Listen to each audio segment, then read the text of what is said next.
10ನೇ ತರಗತಿಯ ವಿಜ್ಞಾನದ ಮೇಲಿನ ಹಲವಾರು ಅನ್ವಯಿಕ ಪ್ರಶ್ನೆಗಳನ್ನು ನಿರಂತರವಾಗಿ ಸರಣಿ ವಿಡಿಯೋಗಳಲ್ಲಿ ಚರ್ಚಿಸ್ತಾ ಇದ್ದೇನೆ. ಅದರ ಮುಂದುವರೆದ ಭಾಗವಾಗಿ ಒಂದು ತುಂಬ ಆಸಕ್ತಿಯುತವಾದಂಥ ಪ್ರಶ್ನೆ ಹೀಗಿದೆ.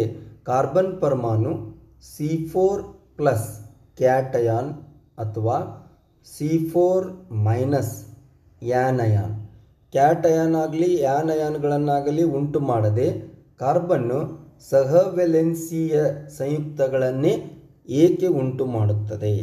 ಅಂದರೆ ಕಾರ್ಬನ್ನಲ್ಲಿ ನಮಗೆ ತಿಳಿದಿದೆ ಅದು ಸಹವೆಲೆನ್ಸಿಯ ಬಂಧವನ್ನು ಉಂಟು ಮಾಡುತ್ತೆ ಅಂತೇಳಿ. ಏಕೆ ಅಯಾನಿಕ್ ಬಂಧ ಏಕೆ ಉಂಟಾಗುವುದಿಲ್ಲ? ಸಹವೆಲೆನ್ಸಿಯ ಬಂಧವನ್ನೇ ಏಕೆ ಅದು ಉಂಟು ಮಾಡುತ್ತೆ ಅಥವಾ ಸಹವೆಲೆನ್ಸಿಯ ಸಂಯುಕ್ತಗಳನ್ನೇ ಏಕೆ ಉಂಟು ಮಾಡುತ್ತೆ ಅನ್ನುವಂಥ ಒಂದು ಪ್ರಶ್ನೆ ಪ್ರತಿಯೊಬ್ಬರನ್ನು ಕಾಡಿರುತ್ತೆ. ಇದಕ್ಕೆ ಒಂದು ಉತ್ತರವನ್ನು ನಾವು ಗಮನಿಸೋದಾದರೆ ಕಾರ್ಬನ್ ಅದರ ಪರಮಾಣು ಸಂಖ್ಯೆ 6. ಇದರ ಎಲೆಕ್ಟ್ರಾನ್ ವಿನ್ಯಾಸವನ್ನು ಬರೆದಾಗ ಕೆದಲ್ಲಿ 2 ಎಲೆಕ್ಟ್ರಾನು, ಎಲ್ ಕವಚದಲ್ಲಿ 4 ಎಲೆಕ್ಟ್ರಾನ್ಗಳು. ಅಂದರೆ ಇದು ಹೊರ ಕವಚದಲ್ಲಿ 4 ಎಲೆಕ್ಟ್ರಾನ್ಗಳನ್ನು ಹೊಂದಿದೆ. 4 ಎಲೆಕ್ಟ್ರಾನ್ ಅಂದರೆ ಟೆಟ್ರಾವೆಲೆಂಟ್ ಅಂತೇಳಿ ನಾವು ಇದನ್ನ ಹೇಳ್ತೇವೆ ಅನ್ನುವಂಥದ್ದು. 4 ವೇಲೆನ್ಸ್ ಎಲೆಕ್ಟ್ರಾನ್ಗಳನ್ನು ಹೊಂದಿದೆ. ಒಂದು ವೇಳೆ ಯಾವುದೇ ಧಾತುಗಳ ಒಂದು ಧರ್ಮ ಏನಿದೆ ಅಂತಂದರೆ ಎಲ್ಲ ಧಾತುಗಳು ಸ್ಥಿರತೆಯನ್ನು ಪಡೆಯುವ ಸಲುವಾಗಿ ಪ್ರಯತ್ನಿಸ್ತಾ ಇರುತ್ತೆ. ಅದು ಕಾರ್ಬನ್ ಕೂಡ ಹೌದು. ಸೊ ಇದು ಒಂದು ವೇಳೆ ಸ್ಥಿರತೆಯನ್ನು ಪಡ್ಕೋಬೇಕು ಅಂತೇಳಿ ಒಂದು ವೇಳೆ ಏನು ಮಾಡುತ್ತೆ ಅಂದರೆ 4 ಎಲೆಕ್ಟ್ರಾನ್ಗಳನ್ನು ಒಂದು ವೇಳೆ ಕಾರ್ಬನ್ ಪಡೆದುಕೊಂಡಿದೆ ಎಂದುಕೊಂಡಾಗ, ಅಂದರೆ C4- 4 ಎಲೆಕ್ಟ್ರಾನ್ಗಳನ್ನು ಕಾರ್ಬನ್ ಪಡೆದುಕೊಂಡಿದೆ ಎಂದಾಗ ಏನಾಗತ್ತೆ? 4 ಎಲೆಕ್ಟ್ರಾನ್ಗಳನ್ನು ಅಷ್ಟಕ್ಕೆ ವಿನ್ಯಾಸ ಹೊಂದುವ ಸಲುವಾಗಿ 4 ಎಲೆಕ್ಟ್ರಾನ್ಗಳನ್ನು ಪಡೆದುಕೊಂಡಿತು ಅಂದಾಗ ಈಗಾಗಲೇ ನಮಗೆ ಗೊತ್ತಿದೆ ಕಾರ್ಬನ್ ಪರಮಾಣು ಸಂಖ್ಯೆ 6. ಅಂದರೆ ಈ ಕಾರ್ಬನ್ ಪರಮಾಣುವಿನ ನ್ಯೂಕ್ಲಿಯಸ್ನಲ್ಲಿ ಅದು ಏನಂತಂದರೆ 6 ಪ್ರೋಟಾನ್ಗಳನ್ನು ಹೊಂದಿದೆ ಅಂತ ಹೇಳ್ತೀವಿ. ಇಲ್ಲೇನಾಗಿದೆ ಅಂದರೆ 4 ಎಲೆಕ್ಟ್ರಾನ್ಗಳನ್ನು ಕಾರ್ಬನ್ ಪಡೆದುಕೊಂಡಿದೆ, C4- ಆಗ್ತಾ ಇದೆ, 4 ಎಲೆಕ್ಟ್ರಾನ್ಗಳನ್ನು ಪಡೆದುಕೊಳ್ತಾ ಇದೆ ಅಂದಾಗ ಈಗಾಗಲೇ ನಮಗೆ ಗುರುತು ಯಾವುದೇ ಒಂದು ತಟಸ್ಥ ಧಾತುವಿನ ಪರಮಾಣುಗಳು ಎಷ್ಟು ಸಂಖ್ಯೆಯ ಪ್ರೋಟಾನುಗಳಿರುತ್ತವೆಯೋ ಅಷ್ಟೇ ಸಂಖ್ಯೆಯ ಎಲೆಕ್ಟ್ರಾನ್ಗಳನ್ನು ಹೊಂದಿರುತ್ತೆ. ಕಾರ್ಬನ್ ಪರಮಾಣು ಸಂಖ್ಯೆ 6 ಅಂದರೆ 6 ಪ್ರೋಟಾನ್ಗಳನ್ನು ಅದು ಪರಮಾಣುವಿನ ನ್ಯೂಕ್ಲಿಯಸ್ ಹೊಂದಿದೆ.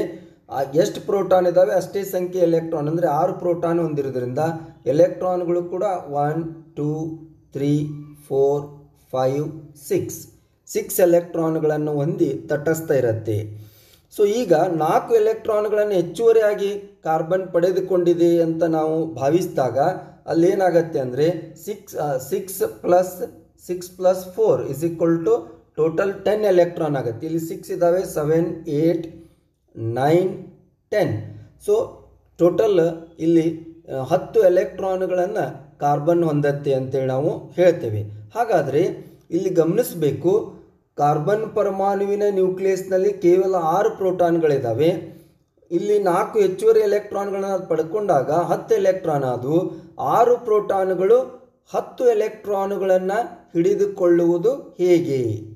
ಕೇವಲ 6 ಪ್ರೋಟಾನ್ಗಳು ಈ 10 ಎಲೆಕ್ಟ್ರಾನ್ಗಳನ್ನು ಹೇಗೆ ಹಿಡಿದುಕೊಳ್ಳುತ್ತೆ? ಇದು ಅಸಾಧ್ಯವಾದ ಮಾತು. ಅಂದರೆ ಕಾರ್ಬನ್ ಪರಮಾಣುವಿನ 6 ಪ್ರೋಟಾನ್ಗಳು 10 ಎಲೆಕ್ಟ್ರಾನ್ಗಳನ್ನು ಹಿಡಿದಿಟ್ಟುಕೊಳ್ಳುವುದು ಅಸಾಧ್ಯ. ಹೀಗಾಗಿ ಅಲ್ಲೇನಾಗತ್ತೆ ಅಂದರೆ C4- ಉಂಟಾಗುವುದು ಸಾಧ್ಯ ಇಲ್ಲ ಅಂತೇಳಿ ನಾವು ಹೇಳ್ತೇವೆ. ಅಂದರೆ 4 ಎಲೆಕ್ಟ್ರಾನ್ಗಳನ್ನು ಕಾರ್ಬನ್ ಪಡೆದುಕೊಳ್ಳುವುದಕ್ಕೆ ಹೋಗುವುದಿಲ್ಲ ಅಂತೇಳಿ ನಾವು ಹೇಳ್ತೇವೆ. ಒಂದು ವೇಳೆ C4+ ಆಗ್ತಾ ಇದೆ ಅಂತ ಭಾವಿಸಿದಾಗ C4+ ಉಂಟಾಗಬೇಕು ಅಂದರೆ ಏನಾಗತ್ತೆ ಅಂದರೆ 4 ಹೊರ ಕವಚದಲ್ಲಿರುವ 4 ಎಲೆಕ್ಟ್ರಾನ್ಗಳನ್ನು ಕಳೆದುಕೊಳ್ಳಬೇಕು. C4+ 4 ಎಲೆಕ್ಟ್ರಾನ್ಗಳನ್ನು ಕಳೆದುಕೊಳ್ಳೋದು. ಹೊರ ಕವಚದಲ್ಲಿರುವ 4 ಎಲೆಕ್ಟ್ರಾನ್ಗಳನ್ನು ಕಳೆದುಕೊಳ್ಳಬೇಕು ಅಂದರೆ ಗಮನಿಸಬೇಕು ಏನು ಅಂತಂದರೆ ಹೊರ ಕವಚದಲ್ಲಿರುವಂಥ ಕೇವಲ 4 ಎಲೆಕ್ಟ್ರಾನ್ಗಳು. ಸೊ ಕೇವಲ ಒಂದೇ ಎಲೆಕ್ಟ್ರಾನನ್ನು ನಾವು ಹೊರಗೆ ತೆಗಿಬೇಕು ಅಂದರೆ ಸಾಕಷ್ಟು ದೊಡ್ಡ ಮಟ್ಟದ ಶಕ್ತಿಯ ಅಗತ್ಯತೆ ಇದೆ. ಇನ್ನು 4 ಎಲೆಕ್ಟ್ರಾನ್ಗಳನ್ನು ಹೊರ ತೆಗೆಯುವುದಾದರೂ ಹೇಗೆ?